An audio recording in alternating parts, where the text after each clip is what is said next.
সাহাবীর বিরুদ্ধে যখন কথা বলা হয় বুঝতে হবে ঈমান বিক্রি হয়ে গেছে। 3 নম্বর যদি করে তখন এই করে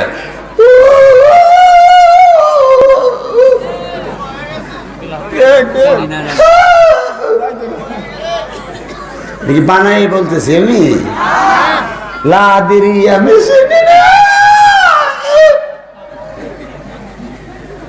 আমি শুনি না। আল্লাহ বানা ভালো করে বানা, কথা বললেন না। তবে দলিল কথা বলেন। আমি এখনো বলছি, সম্মান রেখে বলছি, কারো নাম বলছি না, সম্মান রেখে বলছি। ইতিহাসের কিতাব দিয়ে পণ্ডিতি করলে, পেশদারিগিরি করলে কোনো লাভ হবে না। এই দলিলগুলো উড়িয়ে ফেলে দিতে পারবেন না। খুব মনোযোগ সহকারে শুনবেন, রাগ করার কোনো কারণ নাই। আমি দলিল দেখাইছি, পারলে বুখারীর থেকে এই দলিলটা কাটতে ফেলাই দেন। খুব কষ্ট লাগে আমাদের কাছে, খুব দুঃখ লাগে। আমার যুবক ভাইয়েরা, আমার মুরব্বী বাবাজিরা, আমার নবী বললেন আয়েশা সালাত সালাত সালাত। এই সালাত আমিরে মুয়াবিয়া রাদিয়াল্লাহু আনহু পড়ছিনি? এই হাদিস আসেনি? আছে। সালাত আসেনি? বেতের আসেনি? আছে। সাহাবাদের আকীদা কি ছিল? ইবনে আব্বাস থেকে বড় হয়ে গেছেন কে? তার নামের উপরে কলম ধরবে। এই বাহাদুরি কার?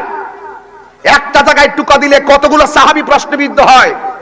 আমার নবীর হাদিস পর্যন্ত প্রশ্নবিদ্ধ হয়। আমার নবী হলো সবচেয়ে মুস্তাজিবুদ দাওয়া।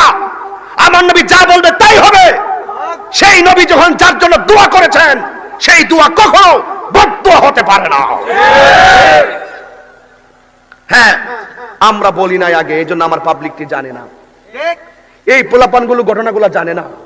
আমরা এই বিষয় নিয়ে জীবনে আলোচনা করি নাই। যদি আলোচনা করতাম তাহলে আমার এই ছেলেদের আবেগ নিয়ে কেউ খেলা করতে পারতো না। হ্যাঁ, এখন শিখানো শুরু করেছি, মাত্র 3 মাস হইছে। 3 বছর গেলে কাহিরি লাগবে না, এমন বহুত পোলাপান জাহির হয়ে যাবে।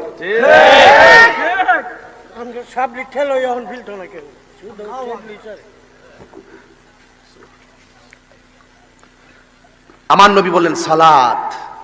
মুরব্বী আব্বা, এই মেরাজের মাসের নামাজ আইছে, কথা বলেন না কেন?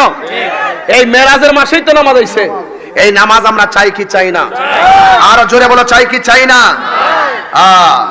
যুবক ভাইয়ের আমার, পায়ে হাত রেখে বলছি, আমার রাসূল দুনিয়া থেকে চলে গেল। এই অনেকে আমাদেরকে বলে আমরা মৌলা আলীর বিরুদ্ধে। আয় হায় হায়, রোহিঙ্গাটি কয় কি বলে কি? 22 বছর ধরে ওয়াজ করি, সারা জীবন আহলে বাইতের ওয়াজ করলাম, পাঞ্জাতনের ওয়াজ করলাম, কারবালার ওয়াজ করলাম, মা ফাতেমার ওয়াজ করলাম। বেটা বেটি পাগল হয়ে গেছে ওয়াজ শুননা। আজকে আমরা বলে মৌলা আলীর বিরুদ্ধে, আমরা বলে পাঞ্জাতনের বিরুদ্ধে। এটা কি বরদাস্ত করা যায় না? আমি আবারও বলি, তাহিরি চাপুরেন না। চাপুরি ভাবলে তাহিরিকে ভুল হবে। বাংলাদেশের যে কোনো প্রান্তে শিয়াদের টক টক দইরা কথা বলার হিম্মত তাহিরির আছে। এই তাকবীর, এই রিসালাত, বীর মুফতি গাজী জারি সাহেব, আর সাহাবী নবী জান্নাতি জিন্দাবাদ। আল্লাহু আকবার, জোরে কর আল্লাহু আকবার, আর জোরে কর আল্লাহু আকবার, আল্লাহু আকবার, আর জোরে কর আল্লাহু আকবার, আল্লাহু আকবার। এই শুনেন, শুনেন, তারিখ ইবনে আসাকির প্রথম খণ্ডে 235 পৃষ্ঠায় লেখা আছে, আন আলী রাদিয়াল্লাহু তাআলা আনহু قال মান কানা ইউরিদু ওয়াজহাল্লাহ মিন্না ওয়া মিনহুম নাজাহ ইয়ানি ইয়াউমা সিফফিন। হযরত আলী রাদিয়াল্লাহু তাআলা আনহু বলেন, সিফফিনের যুদ্ধে যারা আমার পক্ষে কিংবা বিপক্ষে ছিলেন, তাদের মধ্যে যাদের উদ্দেশ্য ছিল আল্লাহর সন্তুষ্টি অর্জন, তারা সকলেই নাজাত প্রাপ্ত। জোরে কোন সুবহানাল্লাহ, জোরে বলেন না সুবহানাল্লাহ। তাহলে আপনি, আমার নবী যদি বলে নাজাত প্রাপ্ত, আপনি কাউকে দোষারোপ করার সুযোগ আছে? এই সুযোগ আছে? তাহলে কোন সাহাবীর বিরোধিতা করা যাবে না। এই সাহাবী কারা? নবী যখন দুনিয়া থেকে বিদায় হইছে, নবীজিকে গোসল করাইব কে? সাহস কার আছে? নাই। হযরতে আলী রাদিয়াল্লাহু তাআলা আনহু পেয়ে গেলেন গোসলের দায়িত্ব। নবীর জামা মুবারকের ভিতরে হাত দেওয়ার পারমিশন নাই। উপরে শুধু পানি ঢালবে, জামা মোবারক খুলতে পারবে না, এটা আল্লাহর সিদ্ধান্ত। জোরে কোন সুবহানাল্লাহ।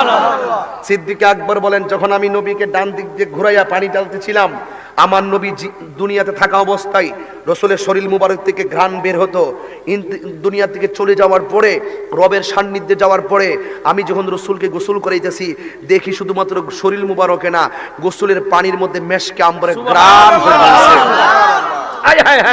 সাহাবায়ে কেরামের নাকের মধ্যে সেই ঘ্রাণ লাগতো, সাহাবাইদের চোখের মধ্যে শুধু নবীর নুরানি ঝলক ছিল, সাহাবীদের দিলের মধ্যে